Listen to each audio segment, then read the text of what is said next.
Michael McIntyre. No. Who is Michael McIntyre? He's a very good comedian. Observational humor, very funny. But he reminded me of.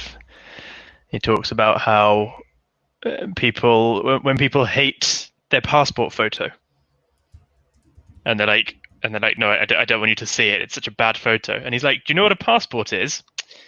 A passport is an accurate representation of you that you use to passports. Like in the airport, they don't take your passport and kind of go, well, you look so beautiful here, and down here you just look hideous. No, they just go ugly, ugly. Get the bags. That's yeah. I have a driver's license photo of me that looks like I've just had a terrible day.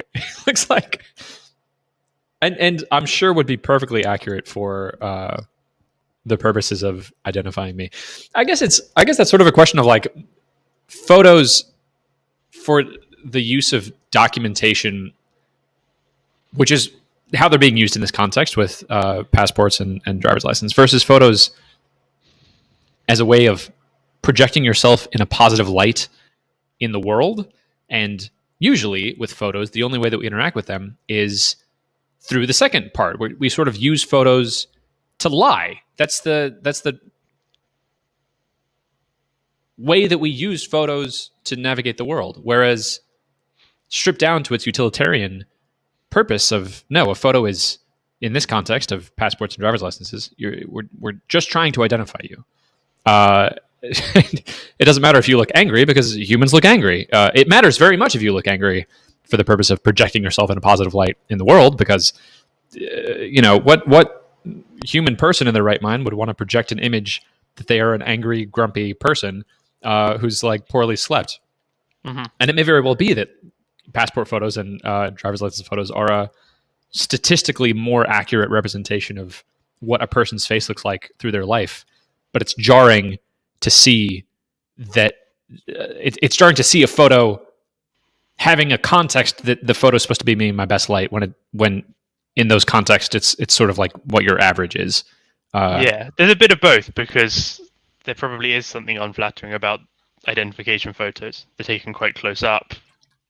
You're not smiling. Like it may not be an entirely accurate representation. It is a 2D equivalent. So there may be things that change in the process, but otherwise, yes, you're right. What's funny is I was gonna say that it's a fairly new phenomenon, but of course it's not, because people used to have portraits done of them in older times that were absolutely not accurate.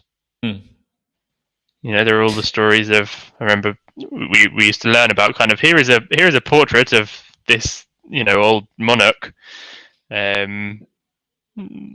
For all intents and purposes, as best we know, this is not really what they looked like. This is just how they demanded that they were always drawn. So yeah, it's not a new thing. I guess it's harder to fake it. Well, now you have to Photoshop things instead of getting your portrait artist to embellish. My nose is not that big. That's not how the 4 previous portrait artists have done it. Who are lying dead over there. Like, yeah. I suppose that's a sort of base human instinct that transcends photography. It's the desire to portray yourself better than you are. This is something that has come up for me in dating. I think we talked about this briefly. One of the first calls that we had of balancing goals that I have of pursuing advice in more masculine dating books, which all seem to be of the formula, here's how you trick women into sleeping with you. Sort of using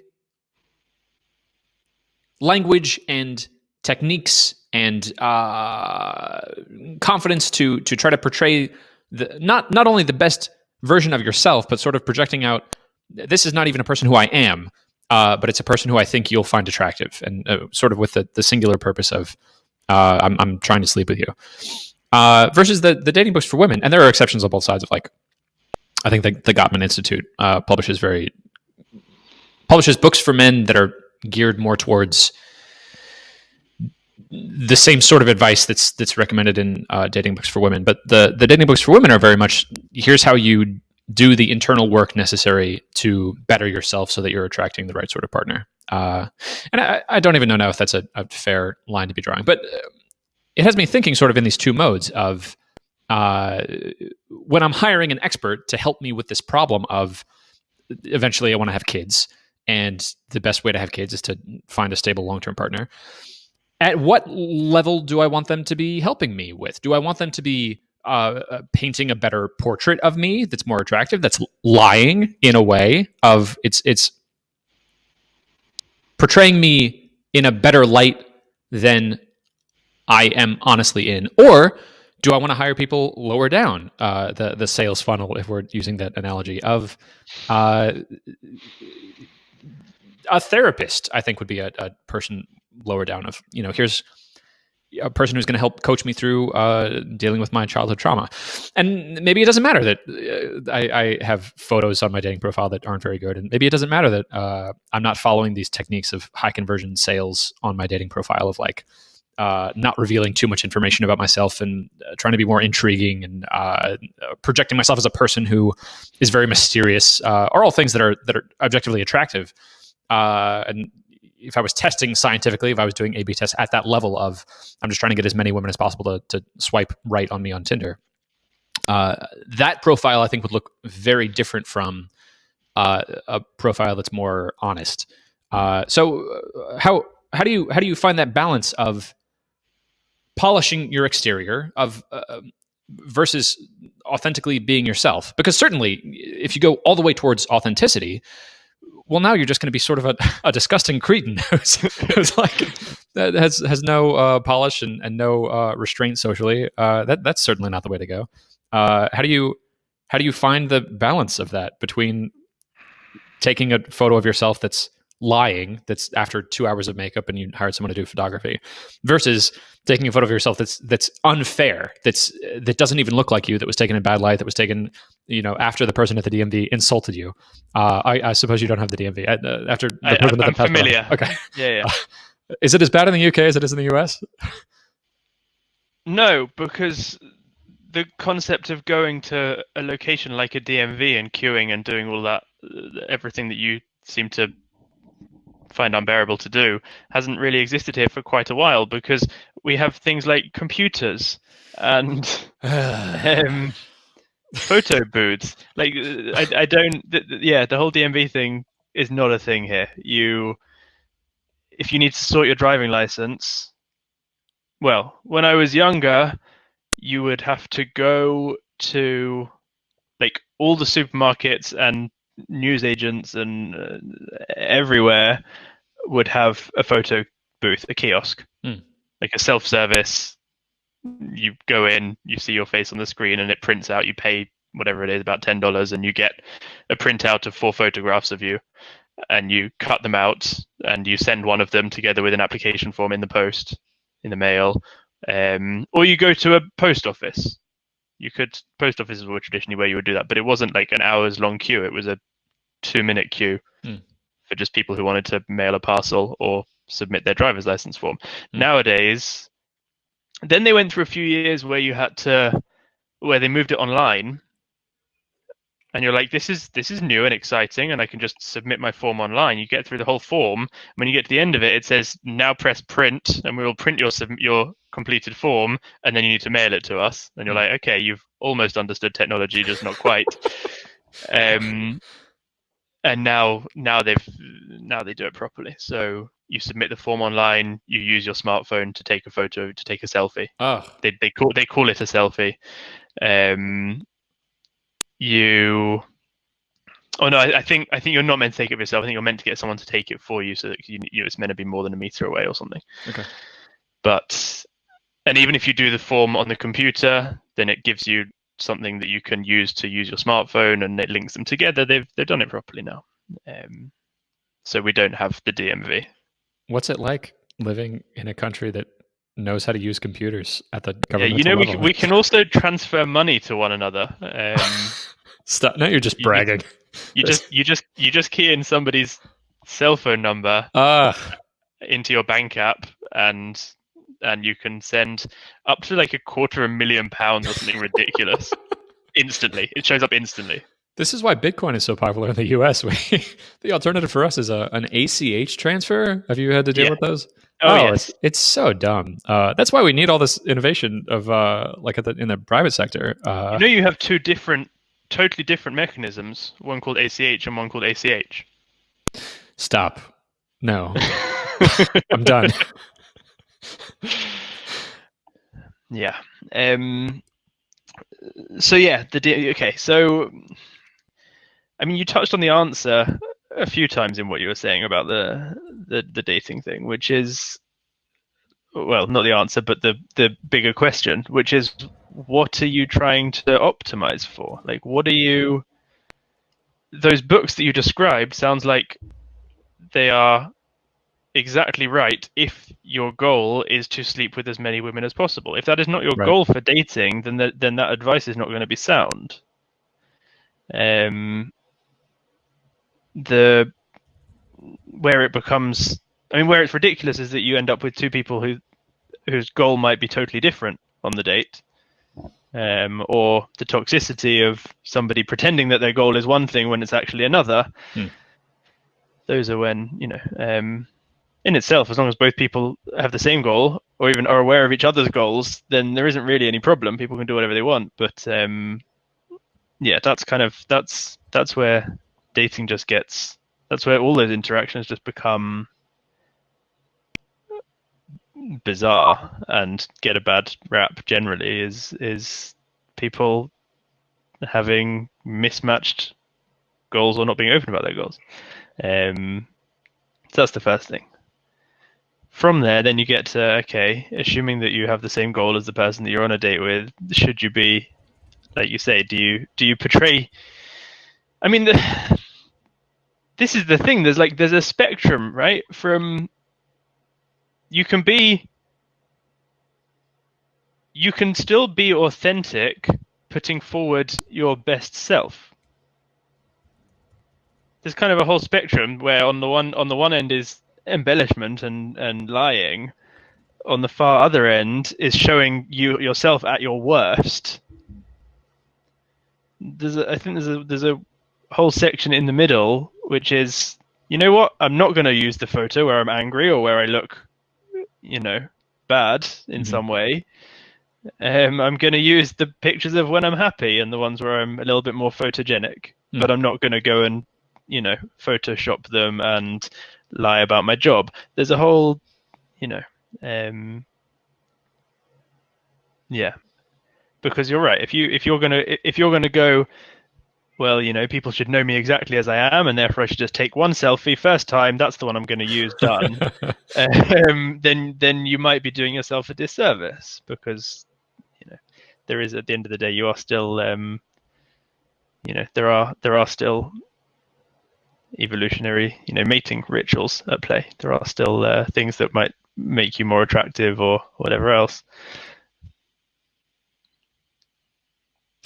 I like your framing of the balance between being authentic and being polished depends on your goal. So, of course, the goal of taking a passport or driver's license photo, the goal there is we're trying to accurately see what you look like for the purposes of government identification. So we don't really care that you're happy. We don't care that you look good. We want you to look like you. That's the government's goal. The person who's taking the selfie might have a different goal, which is other people might see my passport photo and therefore I want to look as good as possible. Which is why the government has to reject so many photos that are submitted to them. Because they're like, nope, you're smiling in that one. Nope, you've photoshopped that one. What a funny sketch it would be for someone who cared so much about their passport photo that they put so much time and effort into just making themselves look like the best self possible. And now for the next 16 years, they have to put that much effort into their appearance whenever they go for a flight or a train or something. Otherwise, they're not recognized. Right. It's gonna backfire when you're in the airport showing this beautiful photo of yourself, and they just go, "I don't think that's you." Like that's got to feel worse than just playing by the rules to begin with. Is this your child? This looks way better than you. So I like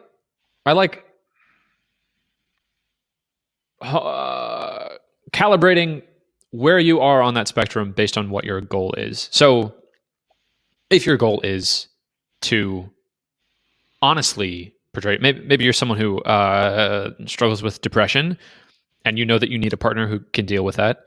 Okay, well maybe now you do want to put some sad looking photos on your profile because your goal is to find someone who can deal with that. I'm sort of settling on a framework. It's an interesting one. I'm sort of settling in on this idea that you want to be presenting your best self without lying about who you are. There's a so you can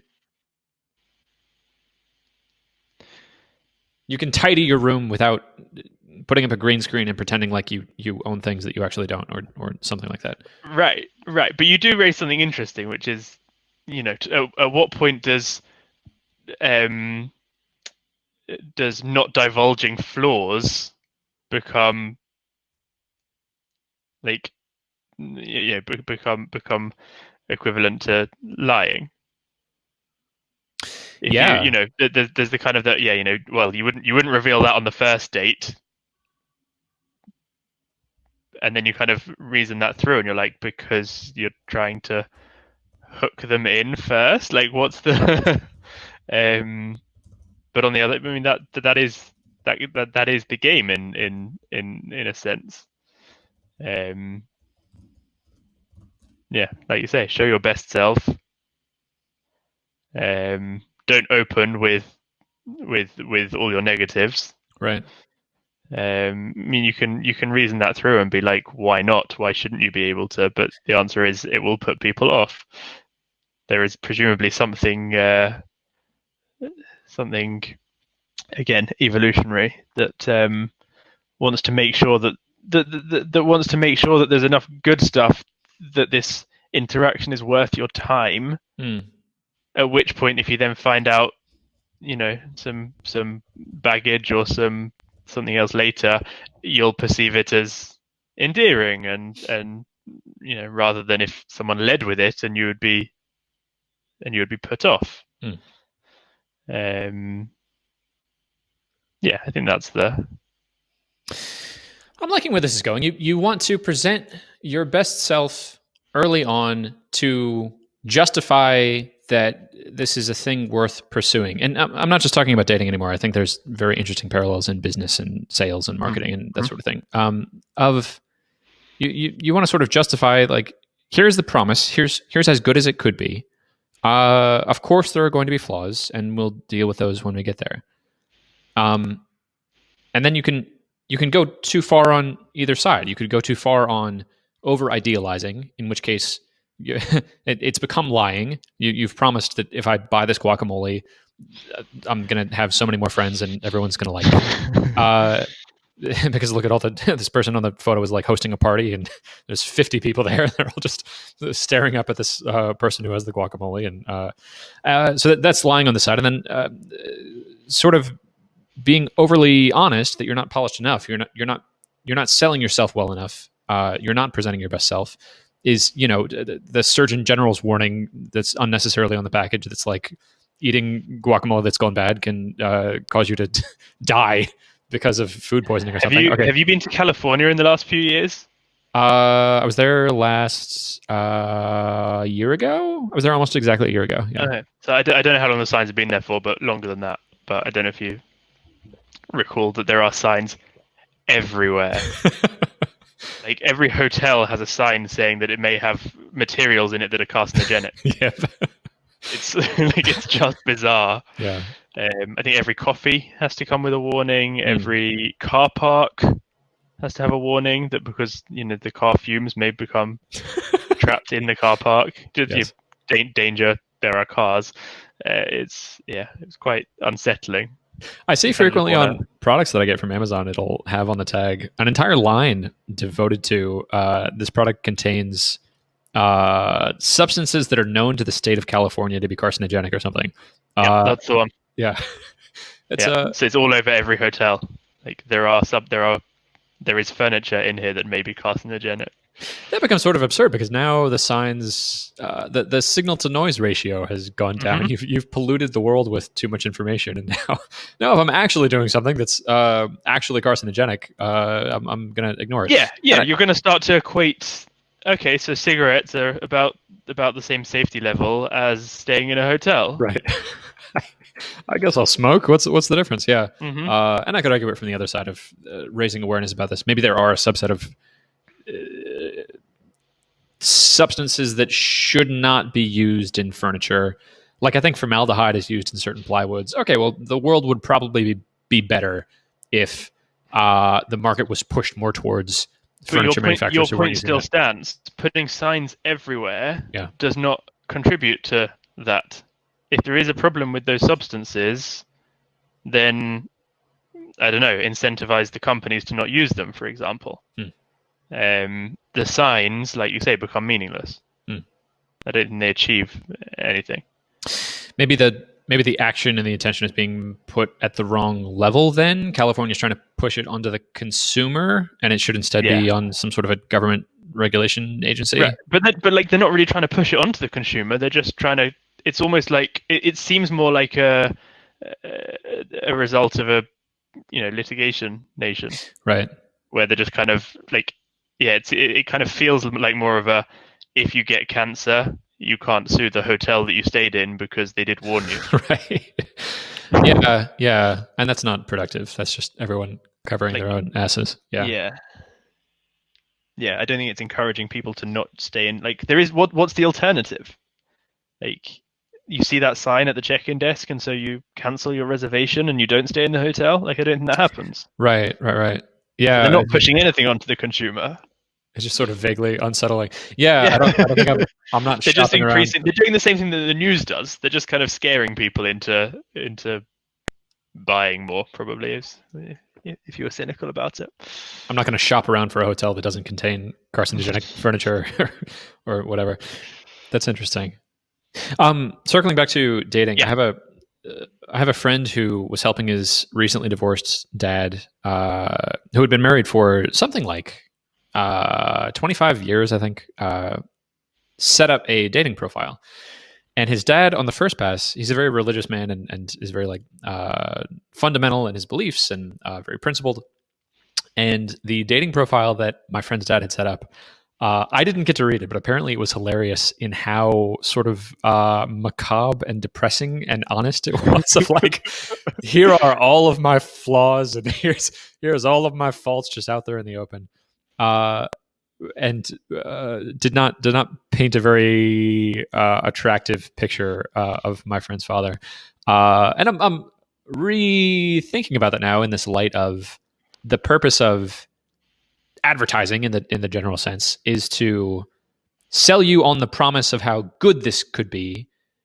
Realistically, we're not overselling it. We're not lying that guacamole is going to make your life better holistically.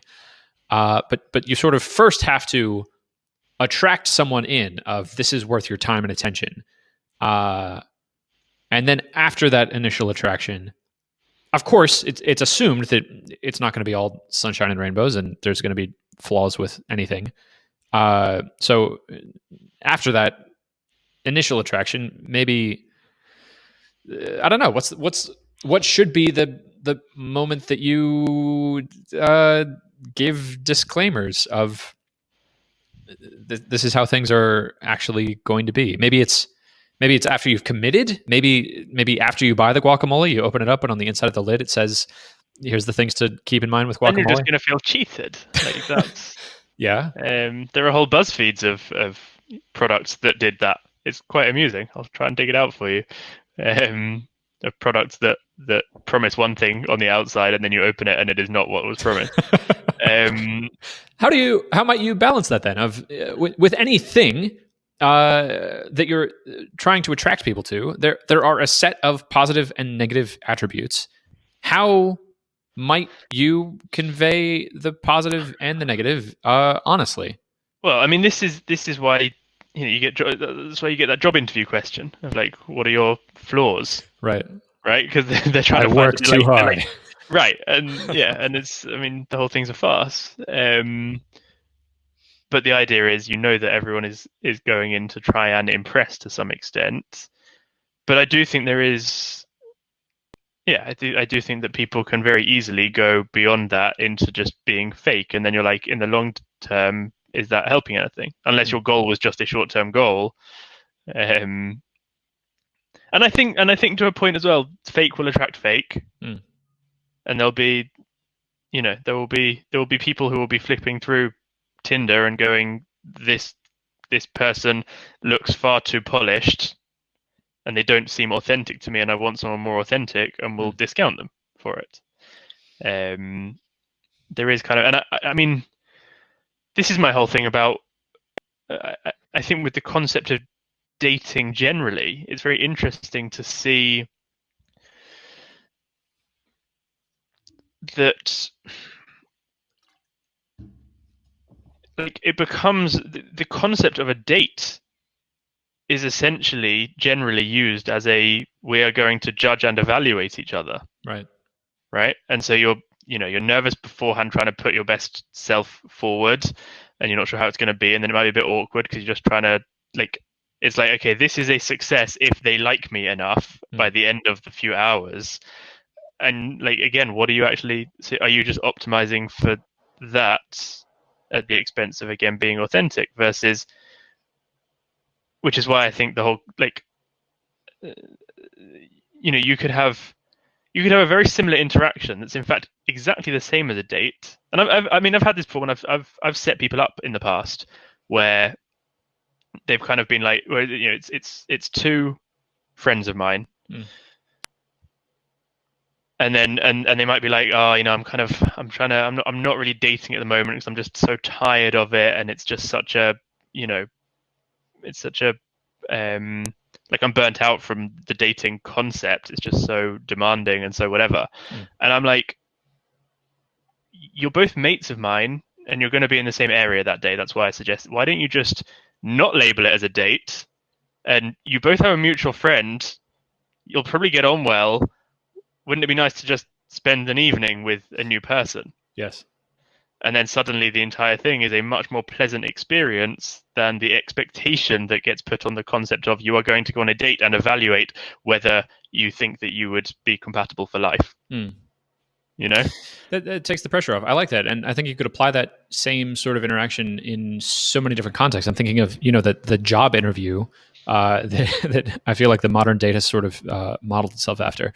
Okay, well, how much less stressful is a job interview if it's not a job interview? It's just it's just a cup of coffee with someone, and there might be a good fit, right? And we have mutual friends, and we're sort of working in the same industry. And by the same token, I think with products of instead of sales calls, right? Instead of a sales call, what if it's like a consulting coaching call of you have a problem in this area. I'm an expert in this area. I have a product about it, and like I've thought a lot about it, and have a blog about it. I'd love to help you out. And then it's lower pressure. There's less. It's less of a performance. You have sort of given yourself permission to be more honest and authentic, and not need to present a false self that's over aggrandized. You can be more relaxed because this is a point that I think I'm settling on. I think it's about not setting a goal. I think the point that I would fault the manosphere on these people who are trying to optimize for sleeping with as many women as possible. I think where I would fault them is they have an explicit goal that they are not honestly communicating. Of they want, they're talking to a woman and then they want to sleep with her, and they'll do and say what they need to sort of gamify what they're doing with it. Not to like shame them. I think that's a perfectly valid goal. But the difficulty is in well, what am I trying to say? Like when we started this conversation, I had no idea where it was going to go. We've entered in a very interesting place, and I think that's been true of every conversation that we've had so far. It doesn't feel like either of us have an agenda that we're trying to steer the conversation to reach a certain place. We're both just sort of honestly exploring where it's going. And in the same way, for your two friends, if they approach it as I'm just meeting this person, who knows where this is going to go? I don't have an explicit goal. That will be a much more honest and comfortable conversation than if they both had mentally framed this is a date, and because it's a date, I have assumptions about if the date went well or poorly. Their friends will ask if it was a date. How did the date go? Did it go well? Were you successful? Mm-hmm. Did you get a second date? Whereas if I say, right. I had a chat with a friend, no one's asking me like, oh, how did it go? How was your chat? Are you going to chat again? You're right. It's the assumption that there is this set goal, when actually, and I think we've just come back full circle to what we were talking about last week, and the article I sent you, or the write-up I sent you about life purpose. I think we've come back to the same thing, which is if you appreciate it for what it is in itself. So rather than considering this date was only successful if we end up really liking each other and they want to go on a second date, and assuming I want to go on a second date, that they also want to go on a second date, that's what makes it successful. Mm-hmm. Versus like the goal is to have a new experience, and actually whether you end up liking each other or not, like why has that become the goal whatsoever? I mean, if you were clever, you'd also be wondering at this point what I'm trying to sell you in all these calls. I'll leave each call with just this feeling that I would love a personalized banner on my website that could customize a call to action. I can't quite articulate why. I'm just playing the long game. It's a very successful long game. Shai, I think that's the note that we're going to have to end on, which I am so disappointed by. I said last week that I needed to schedule more time for our calls. And then not 2 hours after that, I scheduled another call immediately after our call. So for this next week, I'm going to just block out 2 hours and we'll just see what happens.